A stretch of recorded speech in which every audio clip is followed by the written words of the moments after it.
Selamat sore. Terima kasih skalanews.com. Saya Asma Hisham, Direktur Utama Bank Rakyat Indonesia.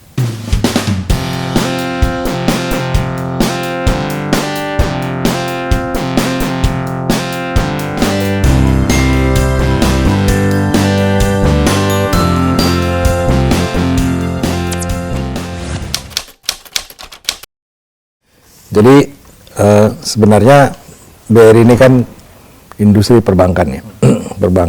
Di perbankan itu adalah industri intermediasi keuangan. Intermediasi keuangan itu ada dua, menghimpun dana dan menyalurkan dana. Nah, kita menyalurkan dana itu atau loan kita itu portofolionya besarnya di UMKM. Kira-kira 73 sampai 75% itu di sektor UMKM.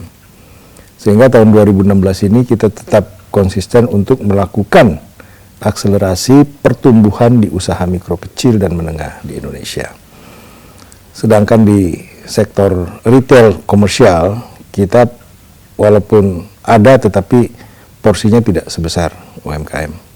Sehingga dengan demikian kita akan melakukan ekspansi di sektor UMKM ini, karena sektor UMKM ini menjadi lahan kita.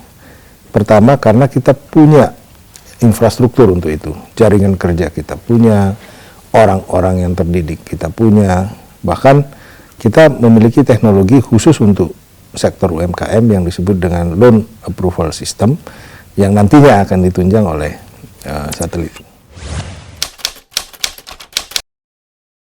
Iya, jadi kalau kita lihat kinerja BRI tahun 2015 ya, kalau kita lihat pertumbuhan kredit itu cukup bagus, ya.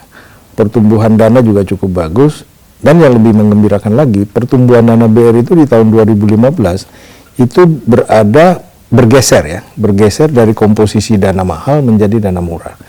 Dana murah itu kita biasa sebut dengan KASA ya. Current account, saving account. Itu datang dari mana? Itu datangnya dari dana pihak ketiga, dari masyarakat. Oh, okay. Dari dana pihak ketiga menghimpun dana dari masyarakat. Artinya kita memiliki instrumen untuk menghimpun dana lebih murah. Sehingga dengan demikian kita lebih efisien di tahun 2015. Sehingga laba kita walaupun kalau kita lihat ya terjadi perlambatan ekonomi tahun 2015, itu BRI mengalami pertumbuhan di sisi profit, laba. Kalau kita lihat industri kan terjadi penurunan, seluruh perbankan itu rata-rata industri itu turun minus 7,25%. Kita masih tumbuh. Karena pertama tadi kita bergerak di sektor UMKM, yang kedua dana kasa kita, current account dan saving account kita itu bergeser dari dana mahal menjadi dana murah.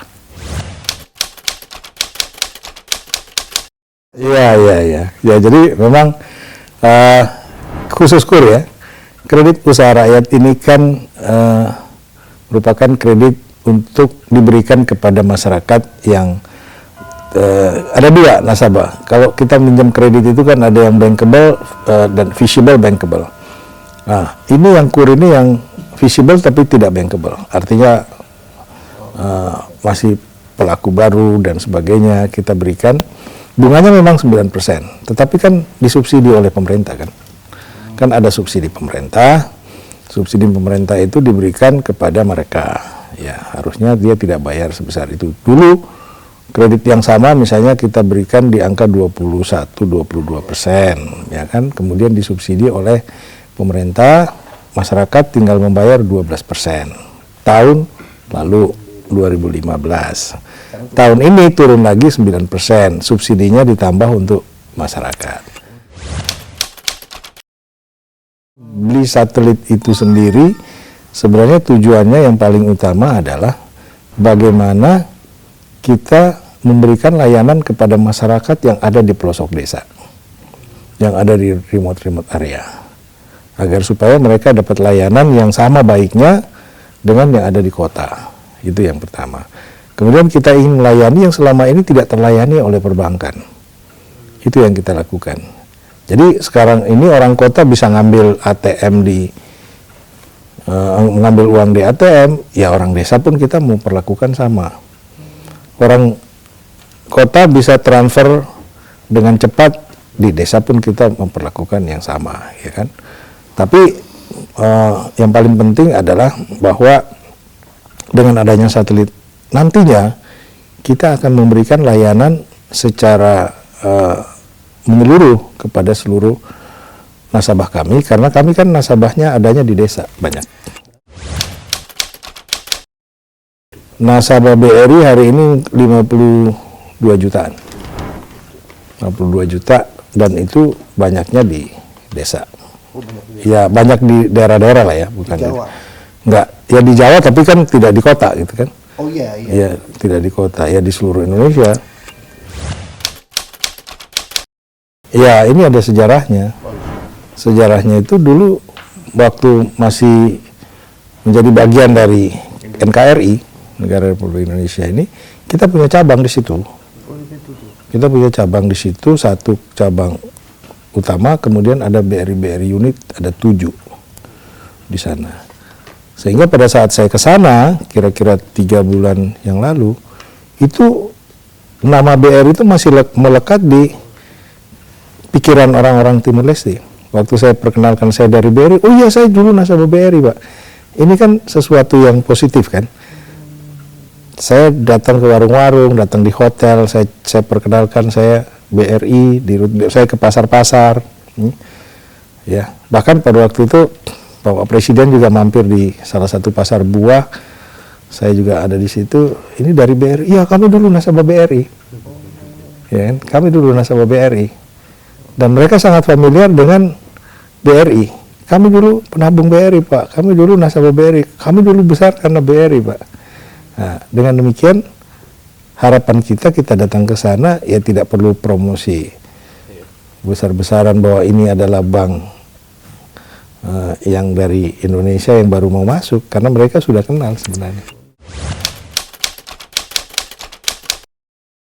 Sebenarnya kalau kita bicara kondisi ekonomi makro, bagi pengusaha UMKM itu pengaruhnya nggak terlalu besar, ya kan? Pertama, mereka tidak menggunakan falas, dia nggak butuh dolar. Kemudian, iya dong, ya bahkan kan kalau dia komoditinya komoditi ekspor kan, dia juga malah bisa mengekspor yang lebih bagus kan. Kemudian yang kedua, tenaga kerja mereka juga kalau sekarang industri mengalami tuntutan misalnya upah segala macam, mereka nggak perlu kan, karena mereka kerja sendiri, ya kan. Jadi kenapa kalau kita lihat NPL non performing loan di UMKM itu kan kecil? Kenapa? Karena biaya mereka itu relatif kecil. Dia tidak ada tuntutan THR karena dia sendiri yang melakukan, tidak tuntutan kenaikan upah, tidak ada selisih kur, apalagi tingkat inflasi. Kalau kita tanya mereka nggak ngerti semua kan, karena mereka bekerja, beli hari ini, jual hari ini atau jual besok, selesai gitu, dia dapat margin gitu. Ya, sebenarnya briling ini kan kita pertama menyampaikan terima kasih kepada OJK, karena ini kan program OJK itu yang namanya laku pandai, atau dalam bahasa umumnya kita sering sebut dengan branchless banking. Jadi bank yang tidak punya kantor, tanpa kantor. Kalau di BRI kita sebut dengan briling. Nah, briling ini sebenarnya sangat bermanfaat bagi nasabah, bagi banknya sendiri, dan bagi agennya. Nah, saya mulai dari agennya. Agen ini kan agen dari nasabah bank BRI. Kita jadikan agen. Nah, dengan dia jadi agen, pendapatannya dia bertambah. Di samping dari hasil jualan mereka di warungnya itu, dia juga dapat fee dari kita. Jadi kita bagi fee sama mereka kan. Misalnya transaksi untuk ngisi pulsa, kita bagi sama mereka. Untuk transfer kita bagi. Transaksi pengambilan penyetoran ada fee, kita bagi sama mereka. Sehingga kadang-kadang mereka itu bisnis utamanya itu lebih kecil daripada bisnis. Manfaatnya untuk masyarakat. Masyarakat bilang begini, dengan adanya Briling, saya lebih senang ke Briling daripada ke kantor cabang BRI. Kenapa? Lebih dekat dari rumah saya. Kedua, saya bisa datang ke sana jam 10 malam. Kalau di BRI, kantor BRI saya kan nggak bisa dilayani sampai jam 10 malam. Tapi kalau di agen Briling, saya bisa dilayani sampai jam 10 malam. Jadi kita lagi ngopi jam 1 malam Iya. bisa. Nah, itu kalimat itu ngopi. Saya di BRI nggak dikasih kopi, kalau di sana saya dikasih kopi. Iya kan? Satu, minimal dia 2 tahun menjadi nasabah BRI.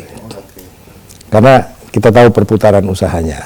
Jadi kita nggak mau juga nanti kita jadikan agen, kita tahu usahanya tutup, repot kan. Jadi kalau 2 tahun itu kan minimal dia udah teruji bahwa warungnya itu bisa bertahan.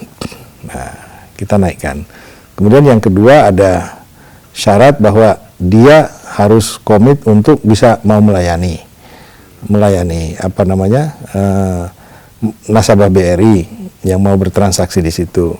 Persyaratan yang ketiga tadi yaitu dia harus punya tempat yang permanen, jangan pindah-pindah. Misalnya kalau dia ngontrak di situ setahun 2 tahun nanti pindah lagi kan.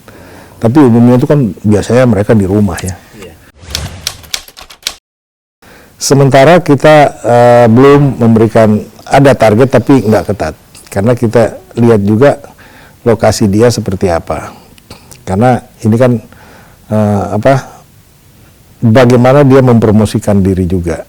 Kita didik mereka, kita kasih flyer-flyer apa segala macam, dia berpromosi juga untuk itu. Ya memang ya kita bangun kantor biasa juga kan tahun pertama rugi.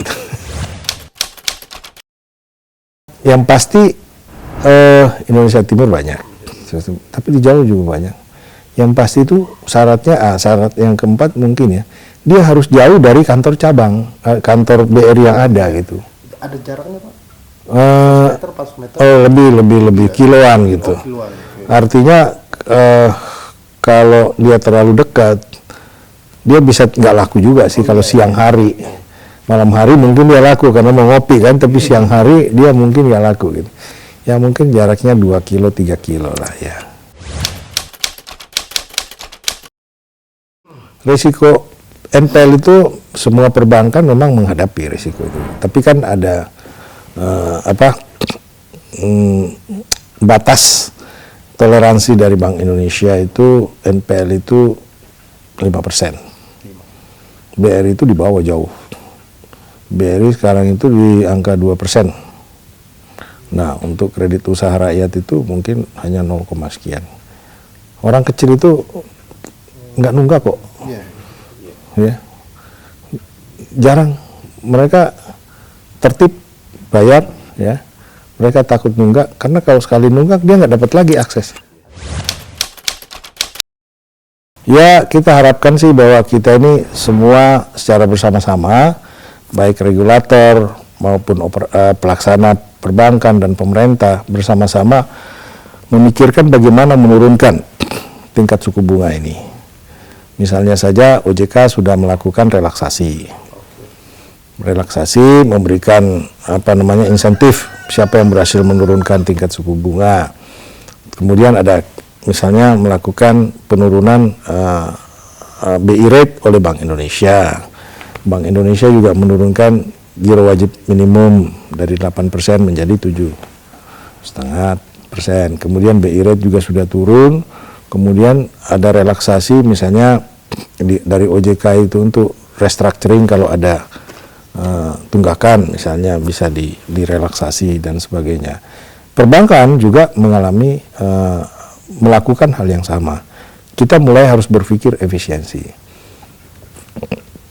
Caranya adalah mengurangi biaya-biaya yang selama ini mungkin bisa kita kurangi. Contohnya ATM bersama. Kebetulan saya kan ini ketua Himbara ya.